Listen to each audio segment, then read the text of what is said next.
하나님 말씀 로마서 16장입니다.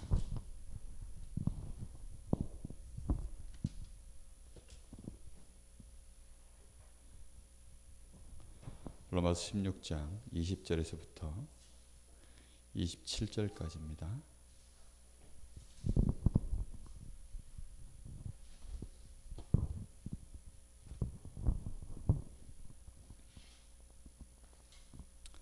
한 절씩 교독하겠습니다. 로마서 16장 20절에서부터 27절. 평강의 하나님께서 속히 사탄을 너희 발 아래서 상하게 하시리라. 우리 주 예수의 은혜가 너희에게 있을지어다.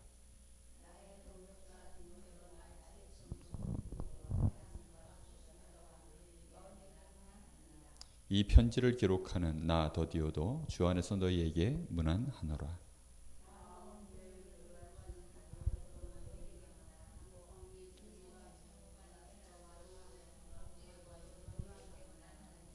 나의 복음과 예수 그리스도를 전파함은 영세전부터 감추어졌다가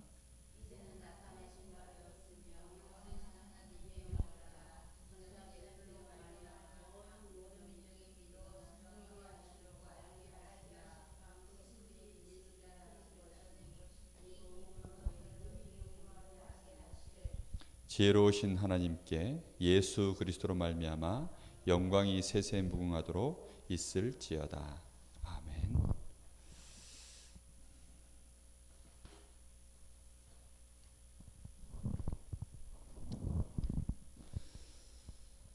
초대교회와 경제기적입니다.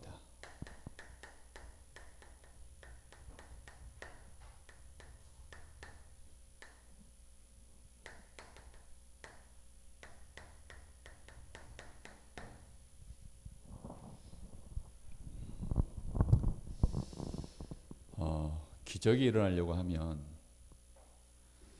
반드시 거기에는 몇 가지 조건들이 있습니다. 일단 하나님의 뜻이, 하나님의 계획이 맞아야 되고요. 또 하나님의 그 계획이 실제로 이제 이루어지는 자리에, 그 시간표에 우리가 서 있어야만 하나님의 기적을 보겠죠. 그러려고 하니까 중요한 시간표를 우리가 인도받을 때에는 우리의 각인 뿌리 체질이 어떻게 지금 되어 있느냐가 굉장히 중요한 문제가 되어집니다. 요즘 계속해서 각인 뿌리 체질에 대해서 우리가 말씀을 듣는데요. 정말 이것처럼 큰 도전이 없습니다.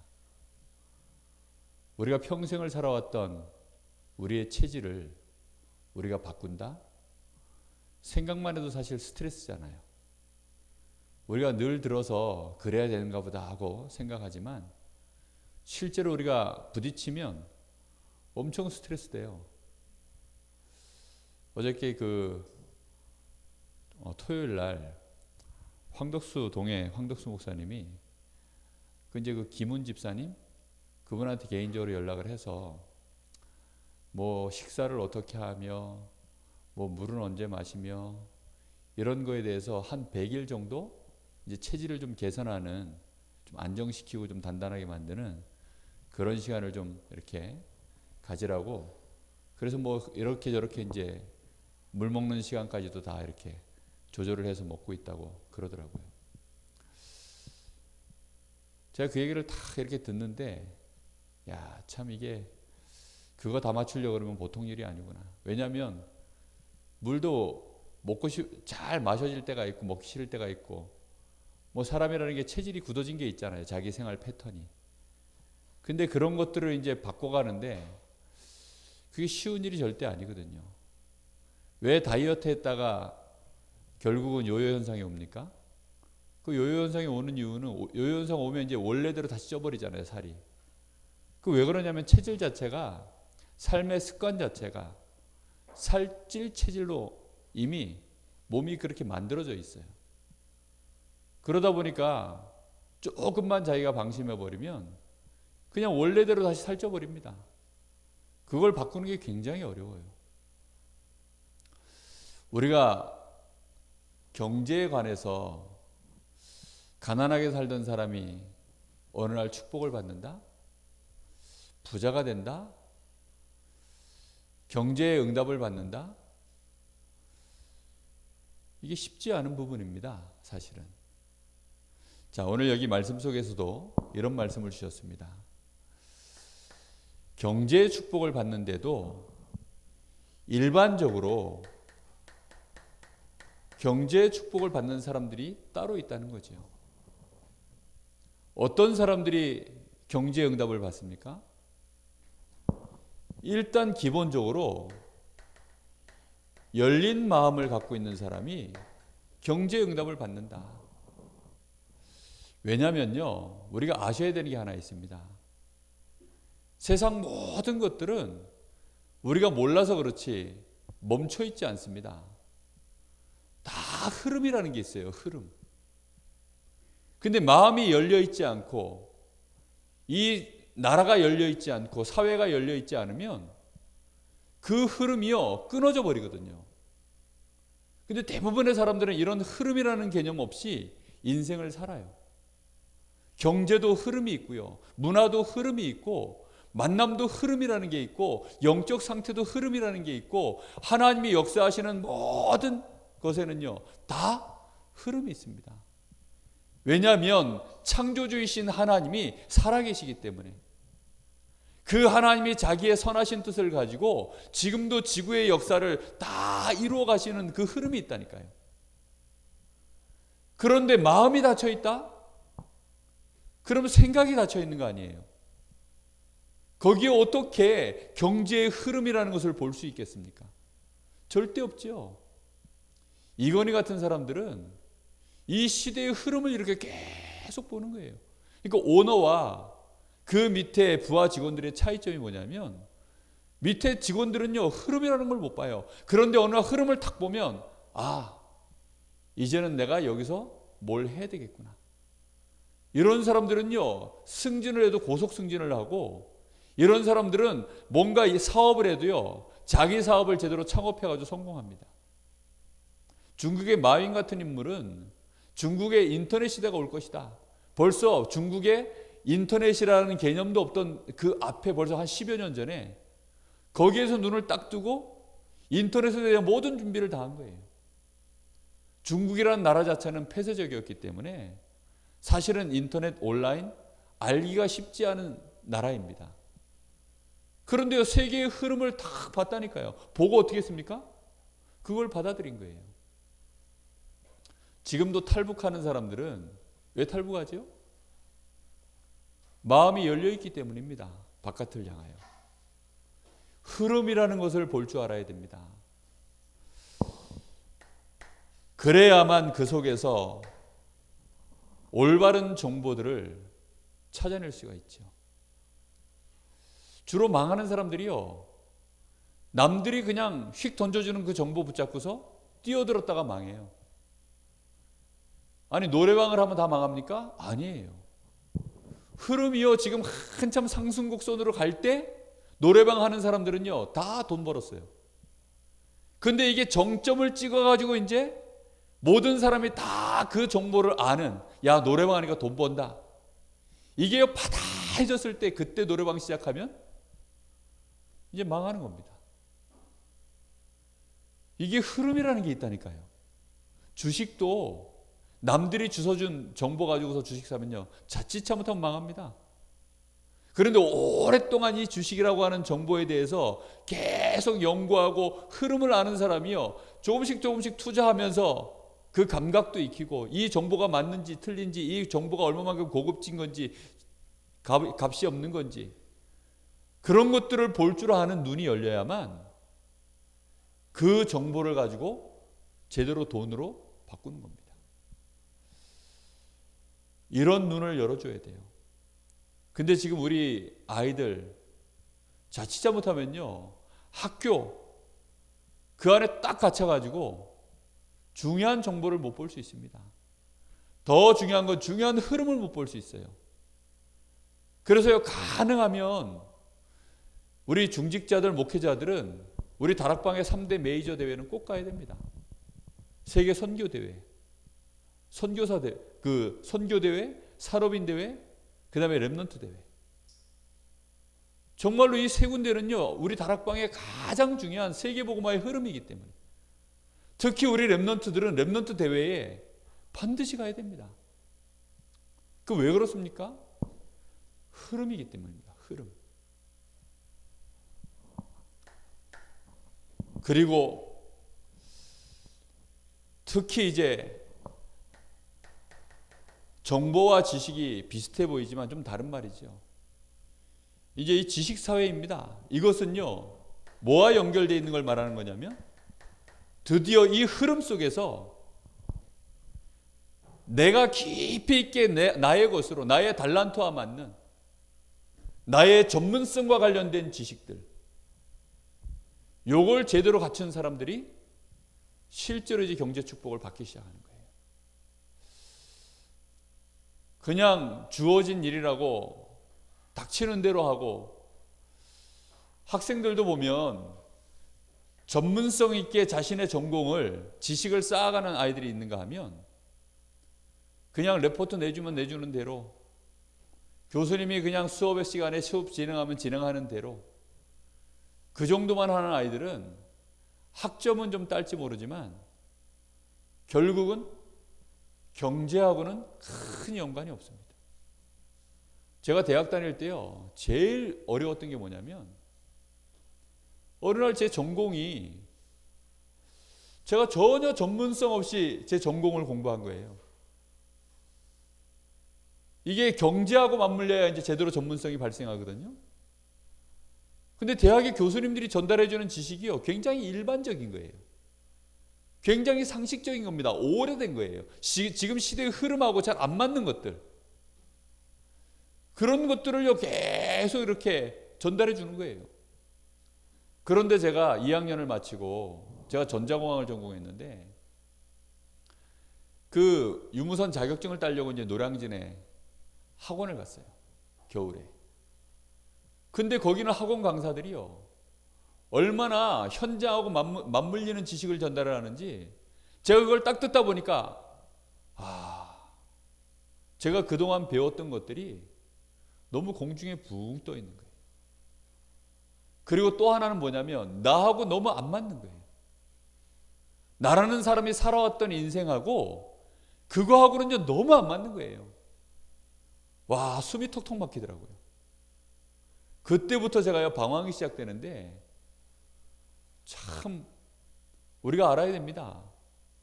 정말로 우리 렘넌트들한테, 특히 우리 성도들이요, 특히 우리 렘넌트들, 흐름이라는 걸 알도록 도와줘야 됩니다.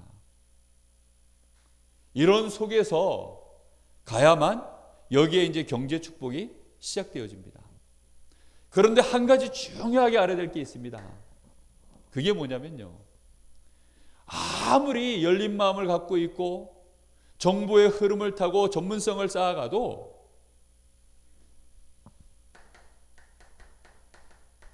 어느 날 반드시 한계에 부딪힌다. 왜 그렇습니까? 영적 문제가 있기 때문입니다. 어떤 경우에도요, 아무리 문화가 발전하고, 아무리 지식이 발전하고, 과학이 발전하고, 경제가 발전해도 영적 문제는 해결되지 않습니다. 그래서 성공해 놓고 결과적으로 개인은 망하는 거예요. 돈은 잔뜩 벌어놨지만 결과적으로 개인은 어려움을 당하는 겁니다. 이건희 회장 같은 사람 돈 어마어마하게 많지요. 차도 좋지요. 집도 많지요. 재산이 어마어마하잖아요. 그런데 정작 그 본인은 어려움을 당해요. 그런데 사람들은 그 사람 돈 많은 거 보고 자꾸 그 사람이 성공한 줄 알아요. 그 사람이 행복한 줄 압니다. 그렇지 않다니까요. 그 사람 지식 보고, 그 사람의 전문성을 보고 자꾸 착각하는 거예요. 조수미 같은 이런 어마어마한 가수가 행복할 거라고 생각합니다. 그것 때문에 자꾸 착각하는 겁니다. 그 사람의 그 전문성 때문에. 절대 그렇지 않거든요. 얼마나 많은 지금 경제인들, 얼마나 많은 문화인들, 지식인들, 산업인들이요, 시달리고 있는지 모릅니다. 그래서 우리는 뭘 알고 있어야 됩니까? 반드시 성경에 하나님이 축복을 주신 사람들이 어떤 사람들인지 좀 참고해서 봐야 됩니다.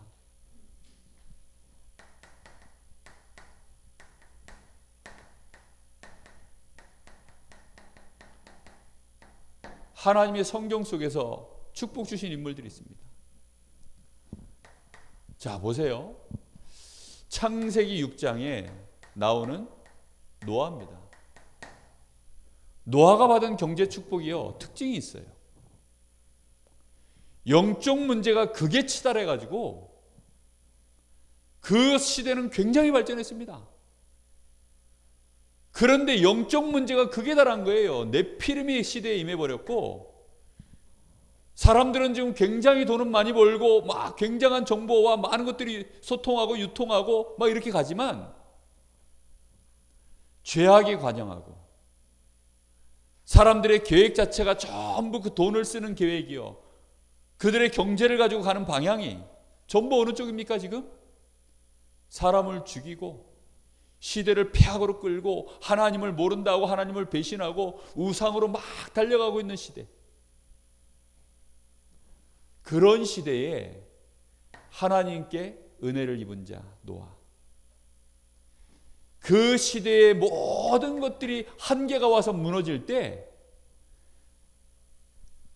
방주를 지은 인물 노아. 여기에 하나님은요, 경제의 기적을 쏟아부은 겁니다. 그래서 복음의 각인뿌리 체질이 이게 얼마나 중요한지 모릅니다. 왜냐하면 시대에 지금 엄청난 죄악의 물결을 이겨내야 되지 않습니까? 엄청난 이 네피림의 역사를 꺾어내야 되지 않습니까? 하나님의 응답의 시간표는요, 당장 눈앞에 보이지 않습니다. 하나님의 응답의 시간표가 올 때까지 나라는 사람을 유지하고 하나님의 나라의 일을 내가 계속 지속할 수 있어야 되지 않습니까? 그 시간표가 올 때까지는요, 조롱도 당하고 비난도 당하고. 그런데 노아는 우리가 알다시피 방주 하나를 짓고 시대의 흐름을 완전히 바꿔버렸습니다. 아예 새로운 시대를 열어버렸죠. 그럼 거기에 따라오는 경제 축복? 말로 말해서 뭐 하겠습니까? 시대를 바꿔버렸는데요. 여러분, 하늘을 바꾼다는 말이 있죠. 역천. 그게 무슨 뜻이죠? 왕조를 바꾼다는 겁니다. 이시조선, 그 왕씨, 고려 왕씨에서 뭘로 바꿔버렸습니까? 이시조선 바뀌면서요, 나라가 누구께 돼버렸어요? 이시의 나라가 돼버렸어요. 왕씨의 나라에서. 그럼 이씨들에게 돌아가는 그 축복, 그 경제, 권력, 그 얼마나 어마어마하지 않습니까? 그런데 노아는 아예 새 시대를 열었다니까요. 그러니 거기에 따라붙는 축복이 얼마나 크겠습니까? 잘 보시기 바랍니다. 아브라함이라고 하는 인물, 요 앞에 무슨 일이 있었습니까? 창세기 11장 바벨탑 사건이 있었죠.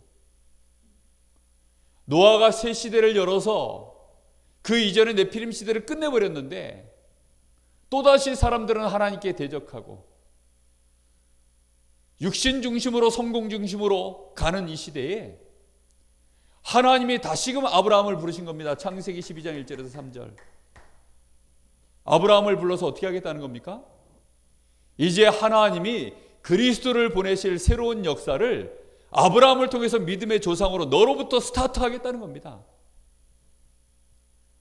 아브라함이 이 언약을 붙잡고 승리하기 시작하죠. 승리하기 시작하는 그때가 언제죠? 창세기 13장 18절입니다. 드디어 조카 롯을 떠나보내고 아브라함이 하나님을 바라보기 시작한 거죠. 하나님의 언약을 붙잡고 하나님의 역사가 시작되는 그 일에 인도를 받기 시작한 거죠.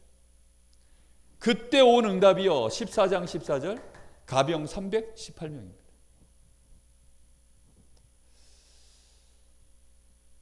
이게 잘 생각을 하셔야 돼요. 그래서 단순히 기도했더니 응답받았다가 아닙니다. 아브라함은 단순히 기도했는지 몰라도 하나님은 아브라함에게 응답하셔야 되는 이유가 있기 때문에 지금 318명 가병을, 하나님은 노아에게 응답하셔야 될 이유가 있기 때문에 노아 방주를 통해서, 흐름을 잘 보시기 바랍니다. 동방의 의인 욥,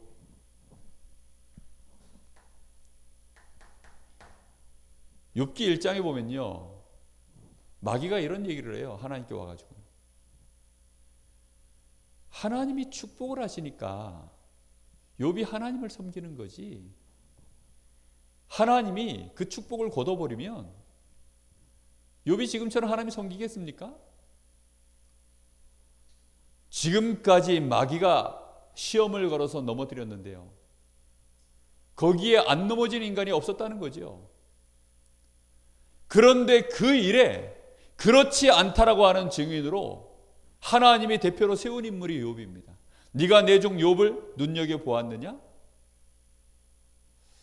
여러분, 모든 사람이 다 무너지고 모든 사람이 다 불신앙하고 사단이 시험을 걸 때 거기에 넘어지지 않는 사람이 없는 그때에 하나님이 욥을 통해서 증명을 해 보이시는 겁니다.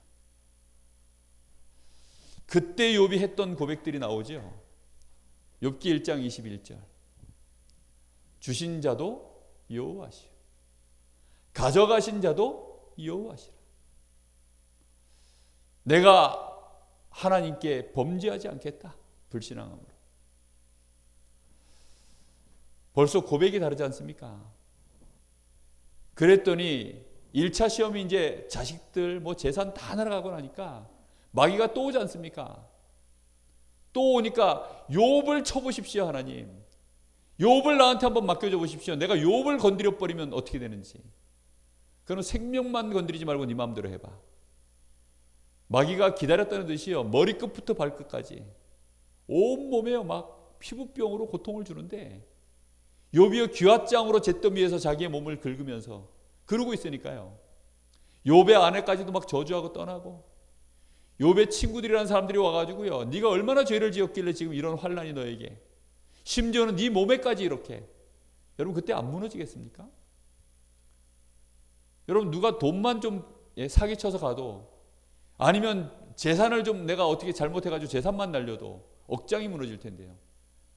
아니, 더군다나 내 자식이 어디 길 나가다가 교통사고로 죽었다고 해보세요. 억장이 무너질 텐데요. 근데 그걸 넘어서가지고 이제는 욥 자신이요, 뭐 심각한 병이 걸린 겁니다. 그러니 옆에서 보고 있는 이 아내가요, 답답한 거예요. 야, 하나님 저주하고 그냥 죽어버려라. 그런 말 나오게도 생겼죠. 우리가 일반적으로 다 그럴 거 아닙니까? 친구들이 와서 보니까요, 너무 뭐 이게 뭐 상황이, 이거는 아무리 봐도 욥이 큰 범죄를 저지르지 않고서는 이런 일이 있을 수 없다는 거죠. 그때 욥이 했던 고백입니다. 19장 21절. 19장 21절입니까? 25절 26절.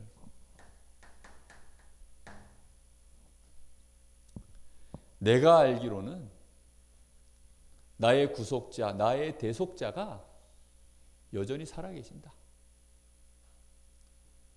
하나님이 여전히 살아계시고, 그런데 그냥 하나님이라 표현하지 않고 나의 대속자가,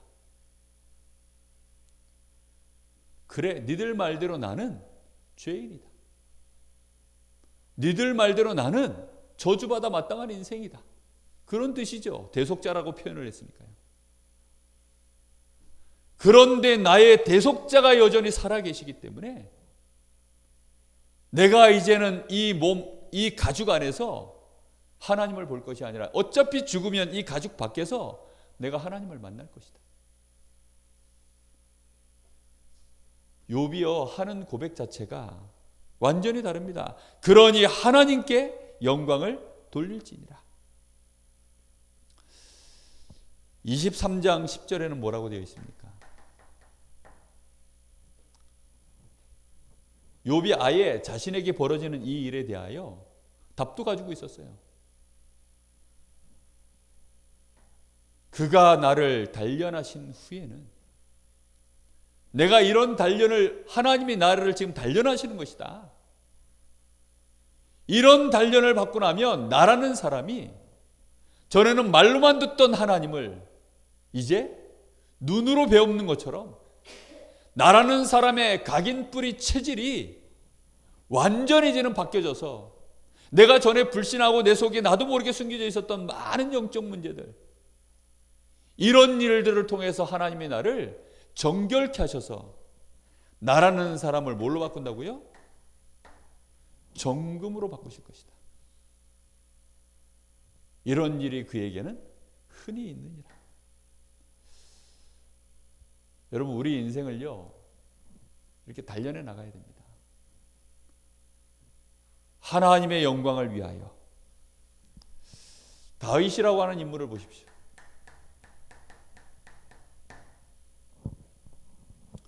다윗은 그 앞에 이스라엘의 역사를 알고 있습니다. 저 사사시대부터 시작해서 끊임없이 이 블레셋에게 당하고 또 당하고 당하고 또 당하고, 사사 한 명 일어나면 잠깐 회복했다가 또 무너지고, 무너지고 또 무너지고, 세워졌다가 또 무너지고, 그러는 사이에 언약궤는 어떻게 됐습니까? 언약궤는요, 뭐 제대로 돌볼 새도 없어요. 이 언약궤가 결국 어디까지 가버렸습니까? 블레셋에 빼앗겨가지고, 이게 블레셋까지 한번 갔다가 오고, 앞에 사울왕이 일어나는데 똑같은 거예요. 도저히 이 시대의 흐름을 바꿀 수 없는 인물이라는 거. 그런데 하나님이 다윗을 통해서 이 시대의 흐름을 바꾸겠다는 것입니다. 드디어 다윗이요, 왕이 되었을 때에는 완전히 하나님 앞에 온 백성들이 집중할 수 있도록, 전에 사사들이 일어났을 때는요, 하나님 앞에 온전히 예배를 드리지 못했고 집중할 수 없었어요. 그런데 이제는 완전히 시스템을 만들겠다는 겁니다. 그게 뭡니까? 이 언약궤가 머무는 곳이 그게 바로 성전 아닙니까? 이 성전을 짓는 것을 통해서요, 이스라엘의 영적인 흐름을 완전히 바꾸는 거죠. 하나님은 여기에 역대상 29장 10절에서 14절 넘치는 경제의 축복을 쏟아부으셨습니다.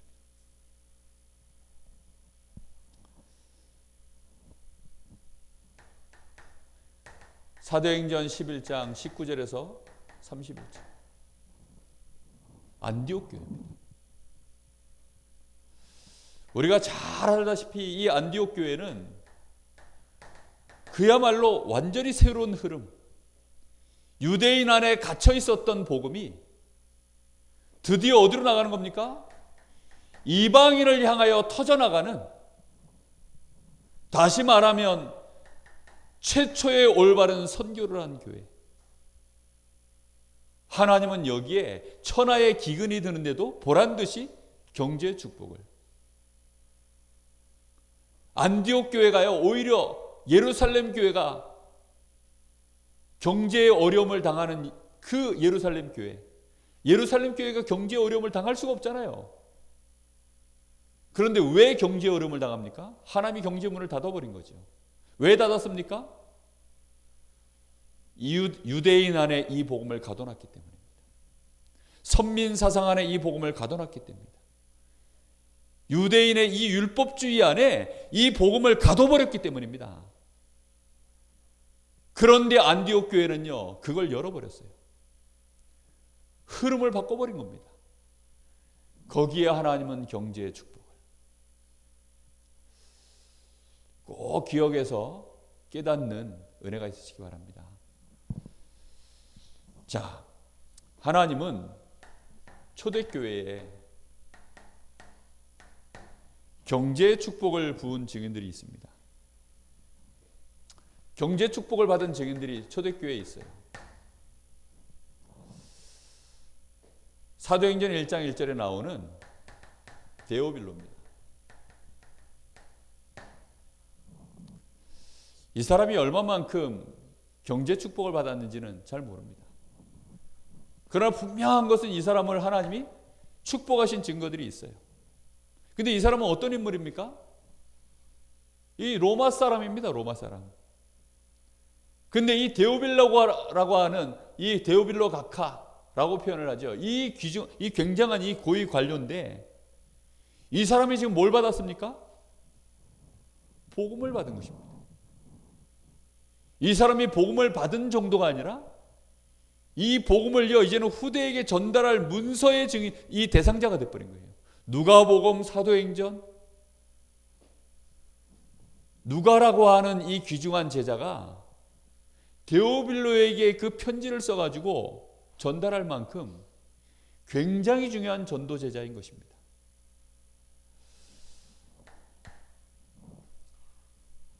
빌레몬서 1장 1절에 보면 빌레몬이라고 하는 인물이 나옵니다. 근데 이 사람이 얼마만큼 복음에 제대로 되는 인물인지 오네시모라고 하는 집에 종이 있어요. 근데 이 오네시모가요 주인의 것을 훔쳐가지고 감옥에 들어간 사람입니다. 근데 거기에서 바울 전도자를 만난 거예요. 가만히 보니까요 이 전도자 바울이 이 오네시모를 보니까 이 친구가 굉장한 제자라. 그래서 빌레몬에게 오네시모를 다시 소개해 주는 겁니다. 오네시모를 네가 받았으면 좋겠다. 주 안에서 오네시모를 네가 받았으면 좋겠다. 근데 빌레몬이 어떻게 받습니까? 완전히 받아요. 나중에는 그 지역에 이 오네시모는 감독이 되고 빌레몬은 그 밑에서 섬기는 장로가 됐다 그러죠. 아니 어떻게 종을 주인이 섬깁니까? 근데 이 사람이 얼마나 복음 뿌리가 내렸는지, 복음이 체질되었는지요. 교회를 든든히 세우는 일에 신분을 뛰어넘어 버렸어요.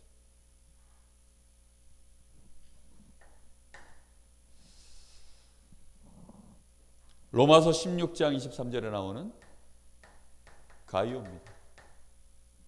이 사람은 아예 온 교회의 전도자의 식주인의 역할을 감당했다고 나오죠. 자신의 경제 이유가 전도자의 식주인입니다. 전도자의 머리끝부터 발끝까지를 책임지는 경제의 그 축복을요 그렇게 누린 사람입니다. 자, 우리가 결론을 좀 맺어야 되겠습니다. 하나님은 누구에게 이런 경제 축복을 주십니까? 로마서 16장 25절에서부터 27절. 영원 전부터 영원 후까지 이어갈 이 복음의 역사. 이 복음의 역사에 진짜 헌신할 사람. 하나님이 그 사람에게 경제의 축복을 쏟아부은 것입니다. 그래서 우리는 이 앞에서 나 자신을 좀 검토해 봐야 된다 그랬습니다.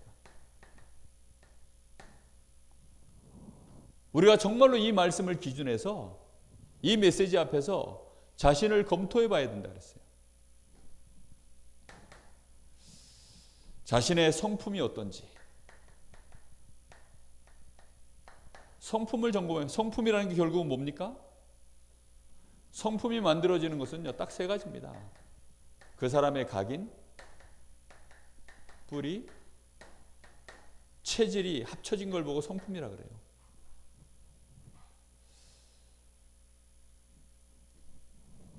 우리는 이걸 빨리 갱신하고 치유받고 해나가야 됩니다. 그래서 우리 자신의 각인 뿌리 체질을 바꾸기 위한 집중의 시간을 꼭 찾아내셔야 됩니다.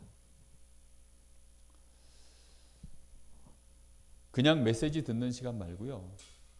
집중하는 시간. 내가 그냥 설교 듣는 시간 말고요. 집중하는 시간. 내가 그냥 기도하는 시간 말고요. 집중하는 시간. 그 집중만이 우리의 각인 뿌리 체질을 바꿉니다. 오직 하나님께 이렇게 집중하는 시간. 그것만이 바꿉니다.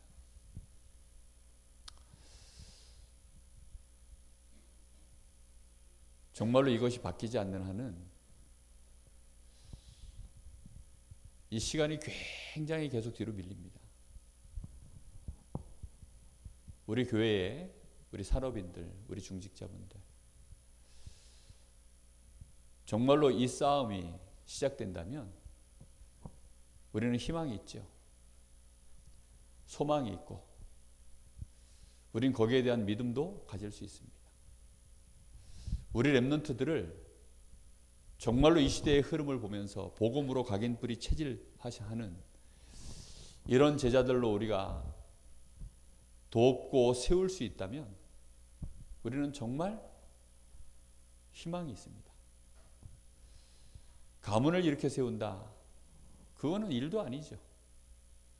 이런 전도제자 하나를 세울 수 있다면 그런 축복의 증인되는 저와 여러분이 되었으면 좋겠습니다. 우리 간절한 마음으로 잠시 합심해서 기도하겠습니다. 하나님, 정말로 이 시대의 흐름을 우리가 보게 하시고 이제는 다락방하는 교회들도 많이들 연약해져 가고 있습니다. 자신들의 이전 각인뿌리 체질, 이걸 눈치채지 못해서 갱신의 기회를 놓쳐가지고 조금씩 약해져 가는 것이 사실입니다. 그러나 어느 날 그런 흐름을 알고 정말로 조용하게 드러나진 않지만 우리의 각인뿌리 체질을 바꾸는 갱신, 그 일에 집중하는 시간이 시작된다면 어느 날 응답이 오기 시작하는데 막을 수 없는 하나님의 성령의 바람 같은 불 같은 역사가 우리에게 체험되고 응답되어지는 그런 증인으로, 그런 교회로 우리가 정말로 하나님의 역사를 보는 영광을 드러내는 자로 쓰임받을 줄로 믿습니다.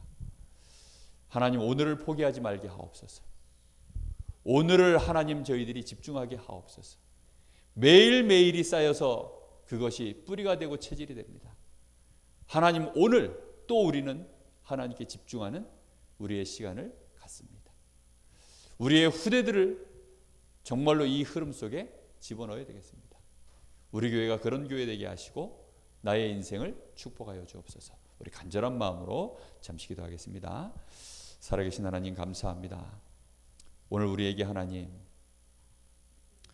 이 귀한 전도자의 각인뿌리 체질을 위하여 하나님 저희들에게 말씀을 주시되 특별히 초대교회의 제자들이 누렸던 이 복음과 경제의 기적을 알게 하신 하나님께 감사를 드립니다.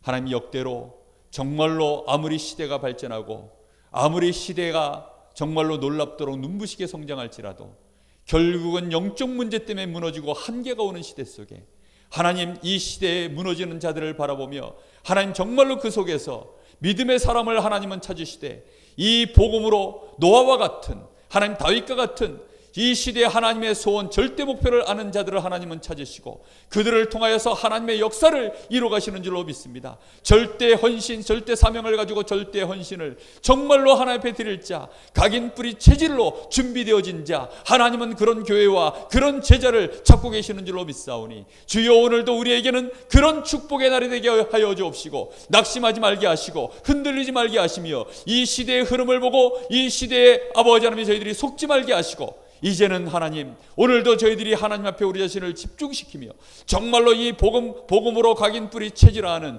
정말로 하나님의 나라와 이 성령의 역사 속에 사도행전 1장 1절 3절 8절로 하나님 우리 인생을 완전히 뒤바꾸는 전도자의 생애를 걸어갈 수 있도록 주님 역사하여 주시옵소서. 오늘도 하나님 저희들에게 귀한 말씀을 주신 것 감사를 드립니다. 성취될 말씀의 흐름 속에 우리를 세우신 하나님께 감사합니다. 이 말씀 따라가는 제자로 오늘도 저희들을 세워 세워주시고 인도하여 주옵소서. 성령으로 역사하여 주시옵소서. 우리 후대들이 이 흐름 속에서 자라날 수 있도록 우리 교회를 축복하여 주옵시고, 이 강원도에 RUTC를 세우게 하시고, 정말로 이런 응답들이 200개 교회에서 일어날 수 있도록 이 강원도의 200개 교회를 세우는 응답으로 하나님 저희 교회를 축복하시고, 우리의 인생이 그 일에 헌신할 수 있도록 주님 역사하시기를 원합니다. 반드시 이 흐름이 새롭게 시작되도록 하나님은 준비하시고 기다리시는 줄로 믿사오니, 하나님 이 일에 우리 자신을 준비하게 하여 주옵시고, 그날을 바라보며 오늘을 살아갈 수 있도록 역사하여 주옵소서. 주님 감사합니다. 주님 인도하여 주시옵소서. 하나님 은혜 감사합니다. 하나님은 반드시 하나님의 절대 목표를 이루시고 이 일을 절대 사명으로 갖고 절대 헌신할 사도행전 1장 1절 3절 8절로 각인 뿔이 체질된 그런 제자가 일어나는 시간표를 하나님은 기다리고 계시는 줄로 믿습니다. 아무리 시대가 내피름으로 정말로 멸망으로 치닫고 있을지라도 노아와 같은 제자로 우리 인생이 응답받기를 원합니다. 바벨탑과 같은 정말로 시대가 재앙으로 달려갔다 할지라도 하나님, 우리는 아브라함처럼 이 시대의 부름을 받았사오니 하나님 저희들이 흔들리거나 속지 말게 하시고 이제는 우리의 불신앙을 내던지게 하시며 우리의 각인과 우리의 뿌리와 우리의 체질을 오늘도 점검하게 하시고 하나님 앞에 우리 자신을 정말로 이제는 새롭게 세우는 집중의 시간으로 오늘도 하나님 저희들을 축복하시기를 원합니다. 우리 교회가 그런 증인들이 일어나는 교회가 되기를 소망합니다. 우리 교회가 이 지역의 흑암의 흐름을, 우상의 문화의 흐름을 바꾸는 교회로 응답받는 그날을 기대합니다. 우리 후대들이 전도 제자로 복음 엘리트로 영적 서밋으로 세워지는 그 시간표를 기대합니다. 우리 후대들이 영적 서밋으로, 기능 서밋으로, 문화 서밋으로 세워지는 그때에는 하나님의 영광이 만천하에 드러나게 될 줄로 믿습니다. 우리의 작은 집중이 바로 그 일을 이루는 최고의 응답으로 기적으로 나타날 줄로 믿사오니 주여 오늘도 저희들의 중심을 하나님 옆에 드리게 하시고 우리의 흐름을 오늘도 바꾸는 갱신의 날이 될 수 있도록 역사하여 주옵소서. 지금은 우리 주 예수 그리스도의 은혜와 우리 아버지 하나님의 크신 사랑하심과 성령님의 역사하심이 여기 사랑하는 하나님의 귀한 전도자들 머리 위에 이제와 영원토록 함께 계실지어다. 아멘.